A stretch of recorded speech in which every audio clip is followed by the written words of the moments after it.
ஒரு காலத்தில் பாரிஸின் பரபரப்பான நகரத்தில் 2 அதிசயமான ஹீரோக்கள் வாழ்ந்தனர். முதல் ஹீரோ லேடிபக் என்ற துணிச்சலான இளம் பெண். ஆபத்து நேர்ந்தால் எப்போதும் மாயமான புள்ளிகள் கொண்ட சூப்பர் ஹீரோவாக மாறும் திறன் கொண்டவள்.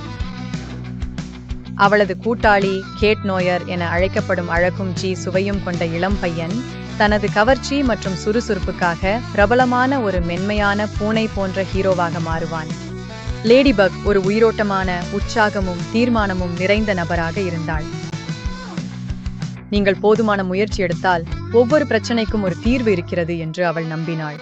மற்றொரு பக்கத்தில் கேட் நோயர் சுறுசுறுப்பும் விளையாட்டுத்தனமும் கொண்டவராக இருந்தாலும் எப்போதும் செயலுக்கு தயாராக இருந்தார்.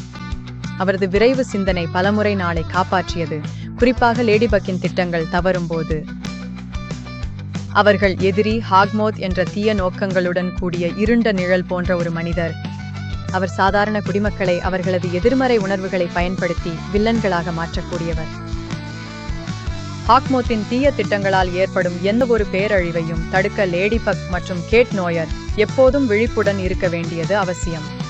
ஒரு வெயிலான காலை பாரிஸின் மையத்தில் நகரத்தின் புறநகரில் ஒரு மாயமான குணமளிக்கும் தோட்டம் இருப்பதாக ஒரு வதந்தி பரவியது. ஆனால் ஹாக்மோத் தனது சக்திகளை பயன்படுத்தி அந்த தோட்டத்தை ஒரு வலையாக்க திட்டமிட்டார். சந்தேகமில்லாமல் வரும் குடிமக்களை அவர்களது மகிழ்ச்சியை உறிஞ்சுவதற்காக கவர்ந்து அழைக்க ஹாக்மோத்தின் சமீபத்திய திட்டத்தை லேடிபக் மற்றும் கேட் நோயர் அறிந்தனர். லேடிபக் அவர்கள் விரைவாக செயல்பட வேண்டும் என்று அறிந்தார். கேட் நோயர், நாம் அந்த தோட்டத்தை பாதுகாக்க வேண்டும், அது பல உயிரினங்களுக்கு ஒரு பாதுகாப்பான இடம் என்று அவர் உறுதியுடன் கூறினார். அப்படியானால் என்று கேட் நோயர் புன்னகையுடன் பதிலளித்தார். தாவரங்களை காத்திருக்க விடக்கூடாது, இப்போது செயல்படும் நேரம். இருவரும் ஒன்றாக நகரம் முழுவதும் ஓடிக்கொண்டு கூரையிலிருந்து கூரைக்கு தாவி ஹாக்மோத் தனது தீய திட்டத்தை செயல்படுத்தும் முன் அந்த தோட்டத்தை அடைய உறுதியுடன் புறப்பட்டனர்.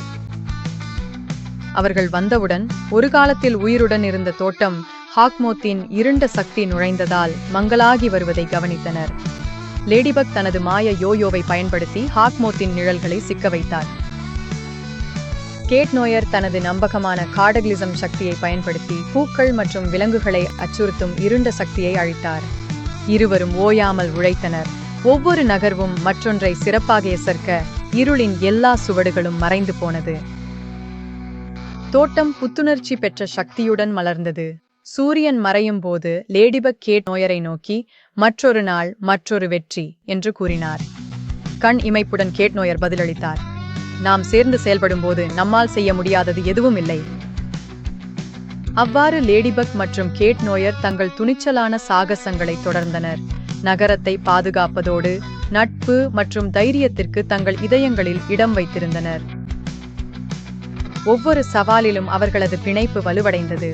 இருளை எதிர்கொள்ளும் போது அவர்கள் ஒரு அழிக்க முடியாத அணியாக இருப்பதை நிரூபித்தது.